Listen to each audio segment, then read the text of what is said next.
Parliament సభ్యులు సురేష్ షెట్కర్ గారు, మన రాష్ట్ర ముఖ్యమంత్రి దార్శనికుడు ప్రియతమ నాయకుడు రేవంత్ రెడ్డి గారు, ఇన్ఛార్జ్ మంత్రి కొండా సురేఖ గారు,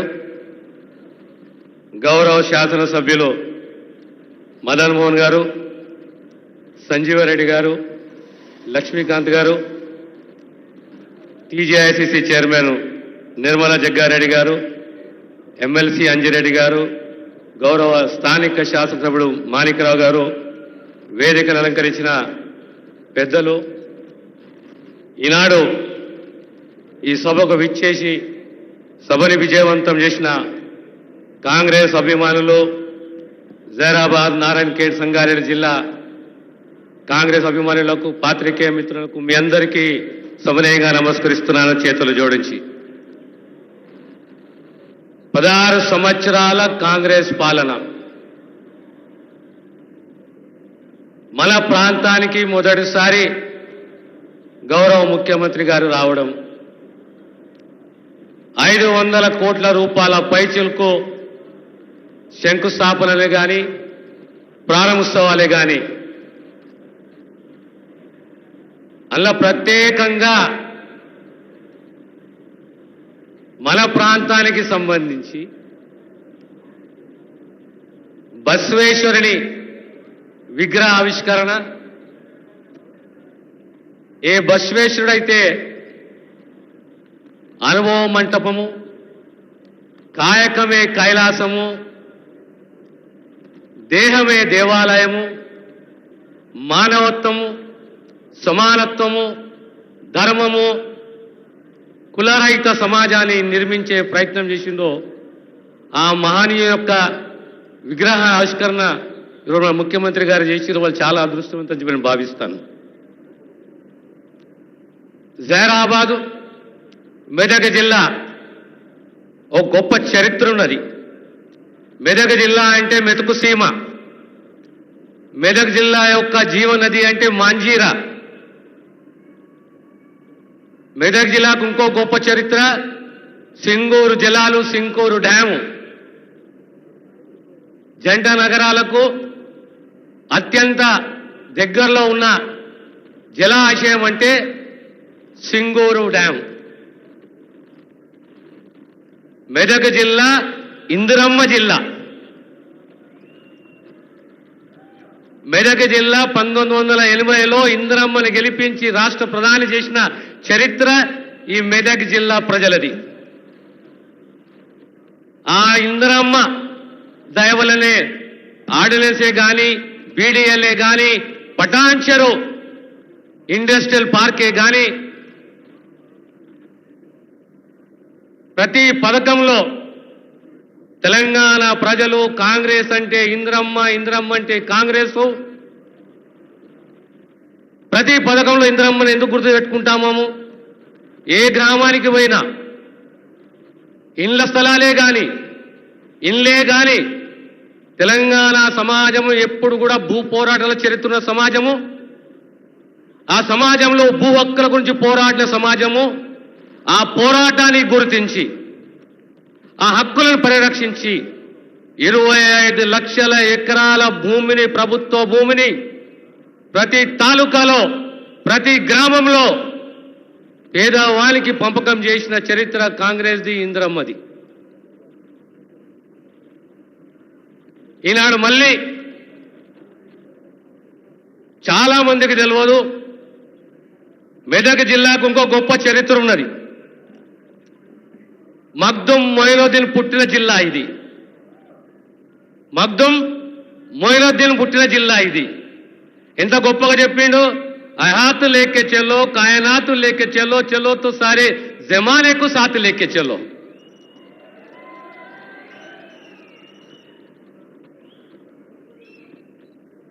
కాంగ్రెస్ పార్టీ స్వేచ్ఛ, ఆత్మగౌరవము, సమానత్వము, ప్రజల అవసరాలు, దార్శనికత్వము, కాంగ్రెస్ సమాజాన్ని విభజించి పాలించాలని ప్రయత్నం చేయలేదు. కాంగ్రెస్ నమ్మింది సమానత్వాన్ని. ప్రాంతాలకు అతీతంగా 60 సంవత్సరాల సుదీర్ఘ పోరాటం తెలంగాణ పోరాటం, త్యాగాలతో కూడిన పోరాటం. మా తెలంగాణ మాకు కావాలి అని పోరాటం. ఆ పోరాటాన్ని, ఆ త్యాగాలని గుర్తించింది కాంగ్రెస్ పార్టీ. సరైన సమయంలో 2013-14లో ఒక రాష్ట్రాన్ని విభజించి పార్టీ నష్టము జరుగుతున్నా, జాతీయ పార్టీకి నష్టము జరుగుతున్నా తెలంగాణ ఆత్మగౌరవము, తెలంగాణ పోరాటాన్ని గుర్తించి తెలంగాణ కల సాకారం చేసింది సోనియమ్మ కాంగ్రెస్ పార్టీ.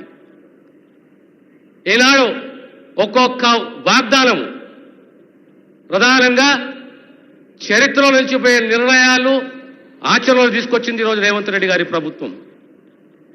1931లో మొదటిసారి కులగణన జరిగితే రాహుల్ గాంధీ గారి వారి పాదయాత్రలో చెప్తుండే, జిత్నీ కిస్కి ఆబాదీ అంత వాటా ఉండాలని చెప్పిండు. అందరం అనుకుంటుంటే ఇది ఏం వాదన, ఇది ఏం వాదన అని అర్థం కాకపోతుండే. కానీ ఆ వాదన ఇంకా ఒక ఆలోచన ఉన్నది.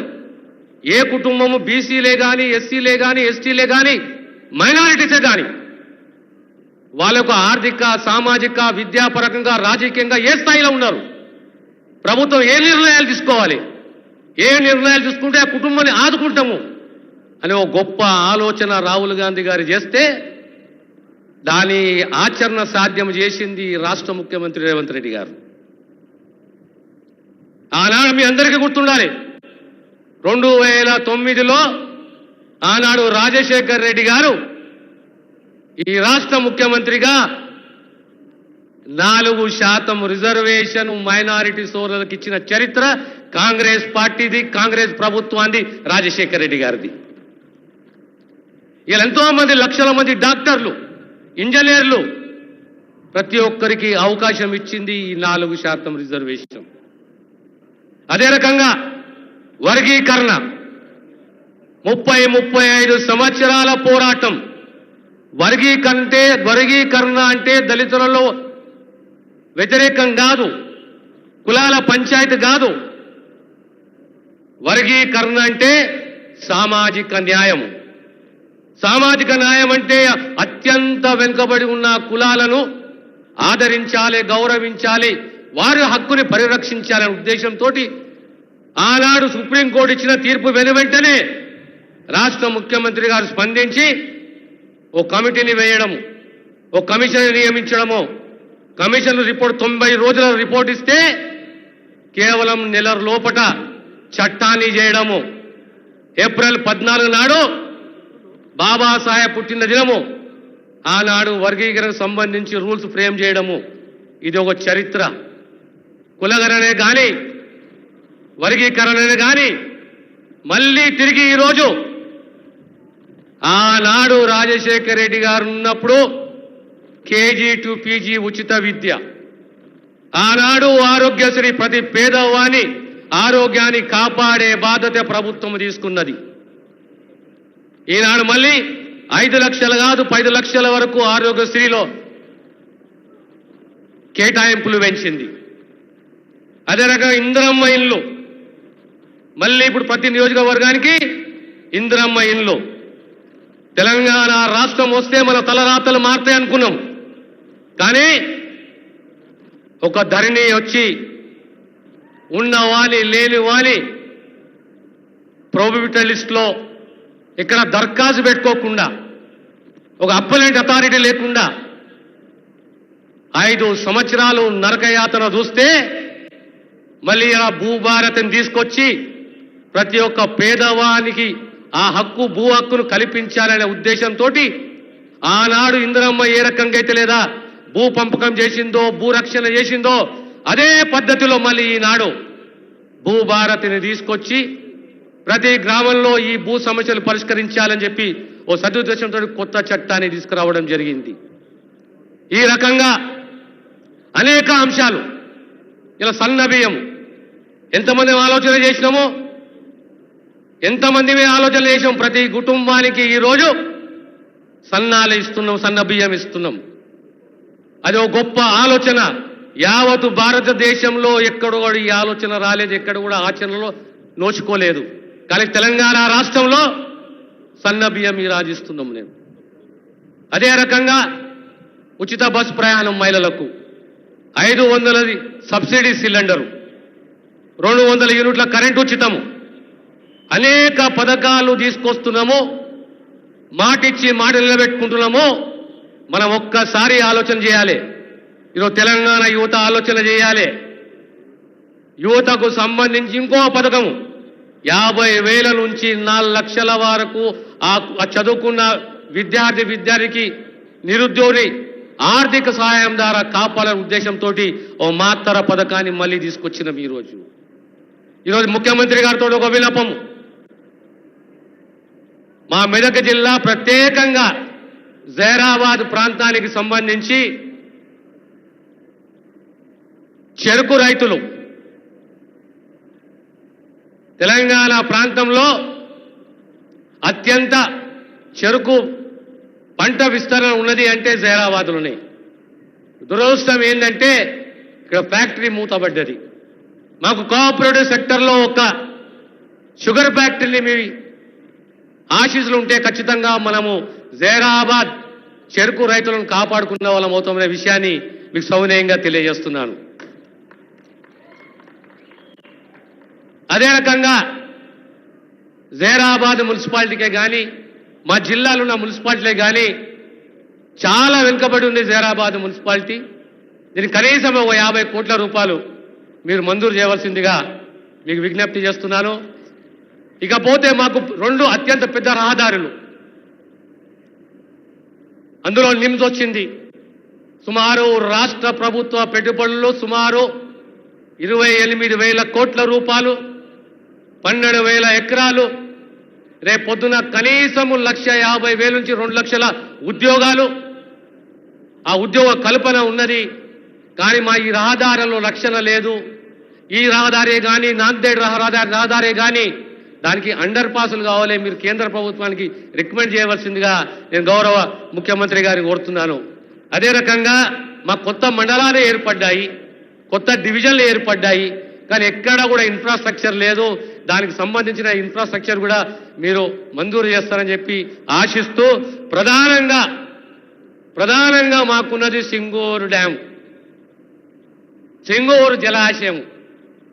ఆ సింగూరు జలాశయాన్ని ఓ టూరిజం స్పాట్గా, టూరిజం కేంద్రంగా, పర్యాటక కేంద్రంగా తీర్చిదిద్దితే రేపొద్దున పరోక్షంగా ప్రత్యక్షంగా కనీసము 4,500 మంది పేద కుటుంబాలు మనం ఉపాధి కల్పించిన వాళ్ళం అవుతాము. రేపు టూరిజం పెరుగుతుంది. కనుక దానిపైన కూడా మీరు ఒకటి దృష్టి సారించవలసిందిగా మీతో విజ్ఞప్తి చేస్తూ, ఈరోజు జైరాబాద్ మీద ప్రత్యేకంగా ఓ దృష్టి. మాకు 2 రహదారులు కావాలి, జాతీయ రహదారులు. ఒకటి నారాయణఖేడ్ లాతూరు, రెండోది మెదక్ బీదరు. ఇవి 2 కూడా పెండింగ్లో ఉన్నాయి.